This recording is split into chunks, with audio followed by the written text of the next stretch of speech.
How y'all doing? Oh, it's so great to see you. Thank you for your time. Thank you for your attention.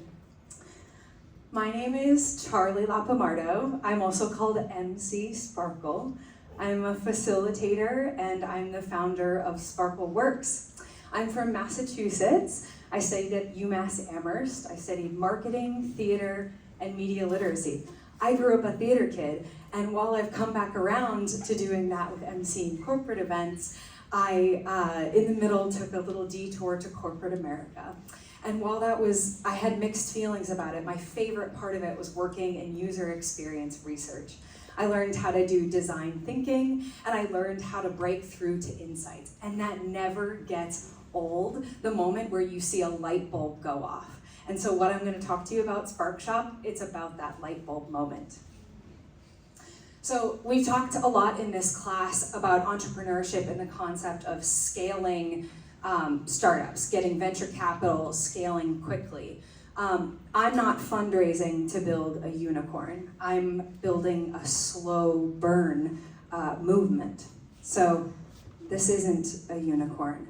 Instead, it's a flock of fireflies that I'm gathering, because each of us are those small and steady lights that are sparkling in the darkness, and we're going to do that together. So I'm actually, I'm not fundraising at all, and this isn't a hypothetical pitch to investors, it's an actual presentation, me offering a gift to you all, students and my classmates. So my vision is a world where everyone is happy and free to sparkle. That's my most sincere desire. What is sparkling? I'm called Sparkle. What the heck are you talking about? Sparkle is the essence of us. It's the best of us when we're at our happiest, when we're at our most energetic, most inspired, most creative. And if you want fancy words, it's generative, authentic self-expression. So Sparkleworks addresses a problem that's at the core of humanity, which is that we want to feel connected to each other. We want to feel like we belong. But a lot of the traditional methods of doing that, like going to a networking event or going to a party, they're like empty calories. And sometimes we leave more isolated than we arrived. That's not an individual problem. That's an epidemic. It was declared by the CDC in 2023. I almost said 2003. What a long time. Which makes sense if you think about the timeline of it, right? We went through a global trauma, a global pandemic, where we were literally quarantined and isolated. This is a natural consequence of that, but it's happening at a huge scale. They declared it an epidemic with data behind it. So 1 in 3 adults in the US report feeling lonely. 1 in 4 lack social and emotional support. Think about how those are so core to our human experience. That is what we need at the center of our being, is to feel like we belong and we're supported. And many of us are not.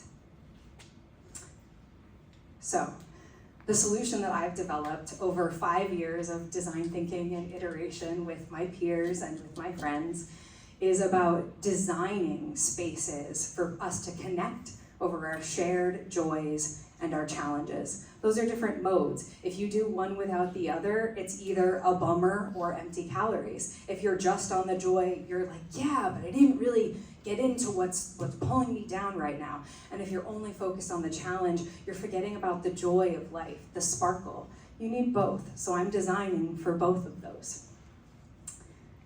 This solution that Sparkleworks offers takes 2 forms. The first is Spark Shop. You can think of that like dinner, the main course.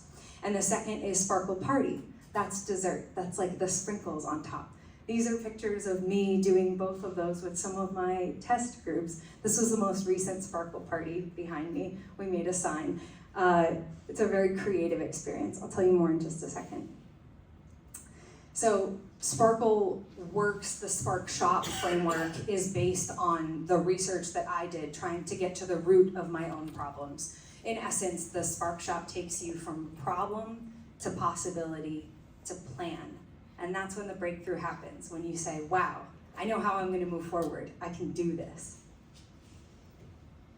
Sparkle Party is an intentionally designed creative space to bring out the best in all of us. It's designed so that you immediately feel comfortable to be yourself. So that's the shared joy. The Spark Shop is the shared challenges.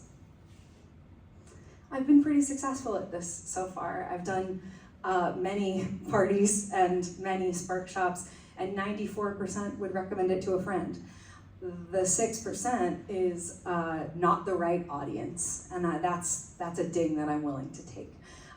This really, the spirit of this quote inspired me. A healing bath that united the spiritual and work side of me. It helped me believe that magic can happen in work. And that is knowing that landed with the person who experienced what I designed.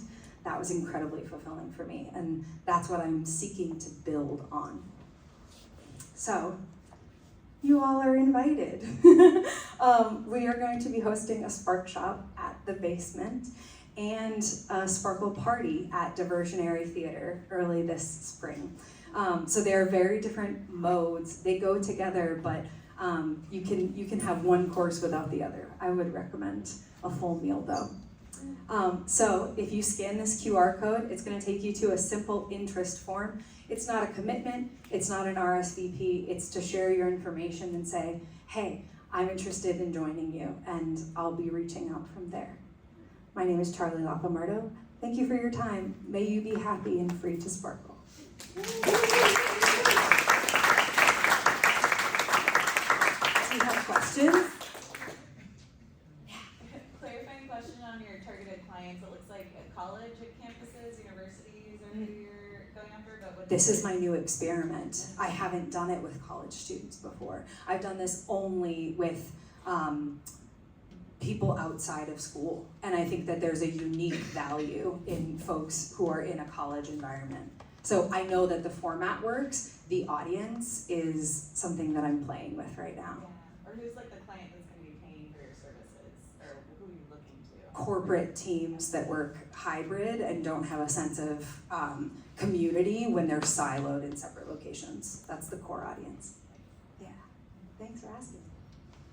Yes. Do you see any potential of AI helping this project? Like, since we can share with ChatGPT sometimes for advice, or like from your perspective, there's a big difference between connection with real human and with AI.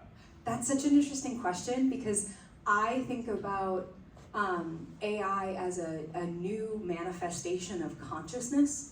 So I think that it is possible to have some sort of relationship, but there's no replacement for human connection. Like for companies that are all remote, there's data that shows that connection suffers in those companies, and there's a way to make up for it, but it's a uniquely valuable experience to be face-to-face with another person. So in terms of developing my business, absolutely there are applications for AI, and I use it all the time, but in terms of the experience itself, it has to be person to person. Yeah. Thank you so much for the presentation. I wanted to ask, could you walk us through, let's say, a case scenario? Someone walks in with some problem, right? So what's the step-by-step procedure? I mean, is that impacted also by the people? Yes. The people bring the sparkle. So what you said, someone comes in with a problem, that's a flawed premise, because the problem that we come in with is rarely the problem that we leave with. The thing that we think is the problem is much more often a solution, is a symptom, and oftentimes those symptoms are feelings. Feelings aren't problems, you can't solve feelings. So the whole process, this framework, gets you from, I'm feeling a bunch of stuff, these things are generally challenging in my life. It takes you all the way from that vague feeling to, okay, what's the root problem that we could actually solve? What could we do about it? And now what will we do about it? And so that's the journey of the person who comes into the Spark Shop. But I can give you more specific stories later if you want more case studies. Yeah. You mentioned wanting to work with those teams that do work remote. Imagining those teams are so physically spread apart from one another, how would you actually work to bring them together physically for sessions?